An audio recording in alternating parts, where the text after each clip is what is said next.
காதுல விழலையா? விழுது விழுது. என்ன விஷயம் சொல்லுங்க.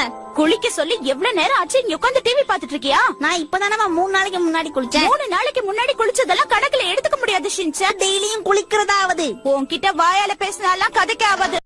தலைவாணி வச்சு தூங்கு. வெறும் தரையில படுத்தா கழுத்து துளுக்கு புடிச்சுக்குமா சொன்னாங்க. ஷின்சான் என்ன பண்ணிட்டு இருக்க? சோமாவாரி தூங்கிட்டு இருக்கு, டிஸ்டர்ப் பண்ணாதீங்க. நீ தூங்குடி செல்லம். சமோசா மாவை பார்த்தா உனக்கு பொம்மை மாதிரி தெரியுதா? இதெல்லாம் தொடக்கூடாது. வீட்டுக்கு போனா யாரையாவது கல்யாணம் பண்ணிக்கலான்னு கேக்குற ஹாரி அப்பா, அத்த பொண்ணதான் கல்யாணம் பண்ணிக்கணும்னு சொல்ற எங்க அம்மா மிக்சி, அண்ணி அப்பா கண்ணை காட்ட போறேன்னு சொல்லி காண்டை தெரியும் தொங்கச்சி ஈமாவாரி, இதுங்களுக்கு அல்வா கொடுத்துட்டு ஸ்கூலுக்கு போனா என்னைய ஏக்கம்சா பாக்குற பொண்ணுங்க. இந்த அத்தனை டிக்கெட்டுக்கும் நான் சொல்றது ஒரே பதில் தான், கட்னா அந்த. ஆனா நான் பக்கத்து வீட்டு ஆண்டி கூட எல்லாம் போய் இருக்க மாட்டேம்மா. ஏன்? ஏன்னா அந்த ஆண்டி இல்ல. அந்த ஆண்டி ஏன்னா அந்த ஆண்டி இல்ல. என்னன்னு சொல்லு. எனக்கு சாப்பிடுறதுக்கு எல்லாமே கம்மி கம்மியா